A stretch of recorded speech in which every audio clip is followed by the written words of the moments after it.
You know, ever since my exclamation point broke, I realized how much I overuse it in emails. I used to add it to almost every sentence. I feel like I sounded like, "Hi, my name's Matt. This is an email. I have some thoughts on the analytics report. Thanks." I sound like a idiot.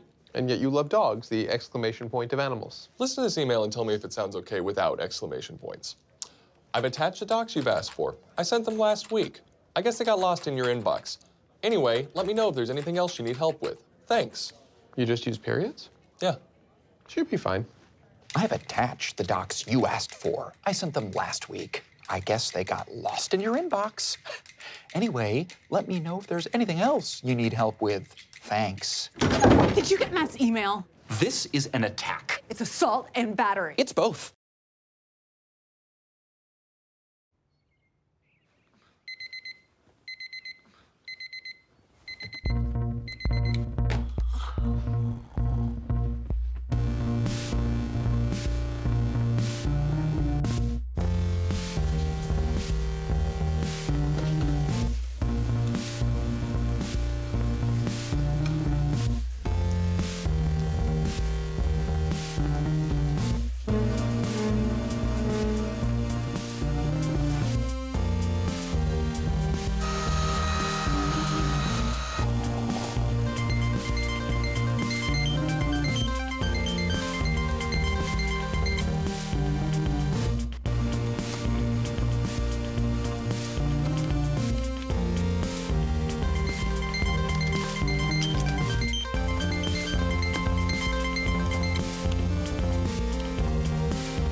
Matt, looking dapper today.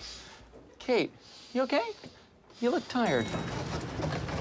Men have been complaining about women's tones ever since women started working at Hampton DeVille in 1993. Have other men complained about my tone? A few dozen, 100. A few dozen, 100? Let me see what they said. Kate, if I let you read what your male coworkers have said about you, there is no going back. If you pick the blue pen, you'll wake up and... Just show it to me. Her tone was too harsh. Feel emasculated? The way she said She's it. taller than me? It's like a dagger. Knifey. Like a sword. Piercing. Like a knife. Knife blade. Thank you. It's always so cold in this building. The temperature in offices is set to accommodate men in suits who get to keep the hair on their bodies.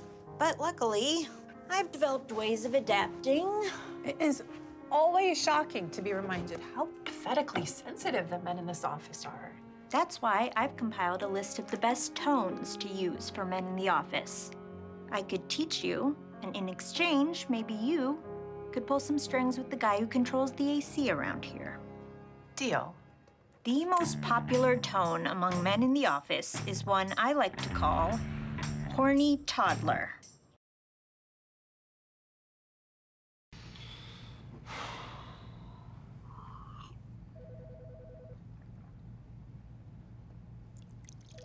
Hey, Matt. I got your email with the report. Thanks so much for sending. Question, did you CC John on that? Yes, I believe I did. Oh, that's interesting, because I'm looking at that email right now, and you didn't. Oh. You BCC'd me. Oh, you still got the email then, right? I did. Look, I know you're new around here, so I just want to make sure that you understand the email protocol. You always CC both John and I on all work emails, because if you BCC him, then I can't check to make sure that you CC'd him. Got it. I made a mistake. Great. Question, why did you make that mistake? Thank you. You'll get it back at the end of the semester. Having your phone taken away from you is like having a civil liberty stripped away. It's just inhumane. Baron? Baron? Yeah. Thank you. A little back pocket. And the other.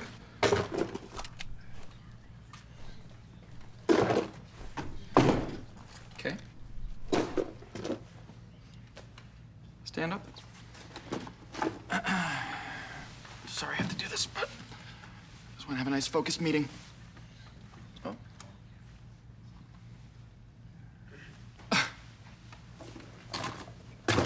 That's mine.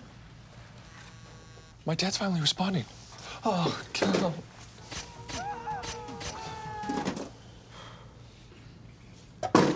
Thank you. Now, where were we? Bill, you were saying something. Actually, I was gonna say something. Yet here I am saying something. This reminds me of a time I was a child, and my mother said, "You'll never amount to anything," and I felt hurt till I realized she was talking to my father. And there he stood with his party dress on. Anyway. How long have we been here? Without our phones, there's no way to measure the passage of time. Could be years, decades even. This country has such a huge problem with— Jake, come on. We're trying to talk about a popular TV show. Have some respect. You know what character Jake would get if he took the quiz? Glenn. Yes, Jake is such a Glenn. Who's Glenn? Use Glenn. You know what? I don't care. I'm gonna go sit somewhere else. Oh, no, Glenn. I don't know who this Glenn character is, but I am not him. Glenn. Bye, Glenn. Glenn, come back. Glenn, please come back. I love you, Glenn. Society. It's like an allegory for the modern world. Cinematography. Is this the garbage talk? I read a think piece about it, so now I know what to think about it.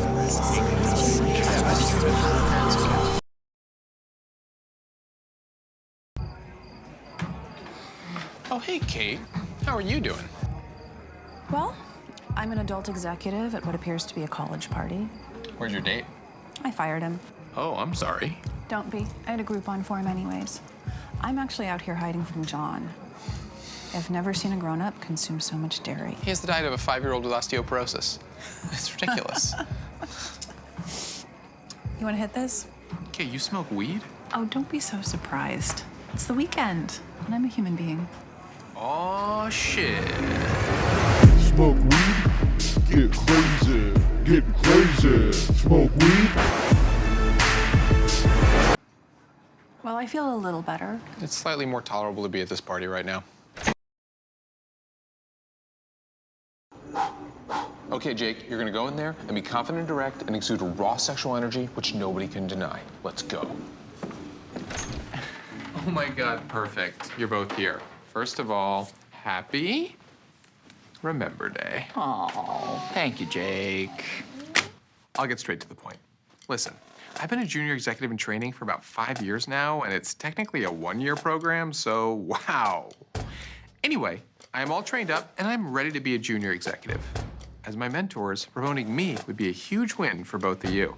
I'm your Shamu, you're my SeaWorld, and let's just pretend Blackfish never happened. Who cares about whales? I don't. First of all, Jake, we're surprised it took you this long to ask. Unfortunately, the answer is no. Jake, here are the reasons you will not be getting this promotion. You come into work with cat hair on your suit. So much cat hair that I'm sometimes like, what is going on here? What's going on? What's happening? Are you a cat? Jake and I have a little bet going about whether or not I'll get a crush on this girl. We didn't make a bet. Yes, we did. Who is she? She sits right outside of our office. Oh, so it's a proximity crush. I have one of those. His name is Jerry Sluntz. He sits right outside my office, and he's disgusting. At first, he's hard to look at. But eventually, you can't look away. Well, I don't have a proximity crush because I already found the one, and her name is Laura. Matt, enough. There are 7 billion people on Earth. Even if the one exists, you'll never meet her. The best you can do is arbitrarily choose a partner you share a few interests with and hope their dormant personality flaws can be medicated. But that's the thing. Jessica and I barely have anything in common. Hey, guys. Hey, Jessica. Ooh, looks like you two are sub-buddies. Wow, you like copying everything I do, Matt. Actually, I go by Jessica now. I stole your whole identity. Oh, well, I'm calling the police. Oh, yeah? Well, my father, Mr. Jessica, owns the police, so good luck. How's the sub, Jessica? It's incredible. I mean, it's fine. You know, whatever. Sounds amazing.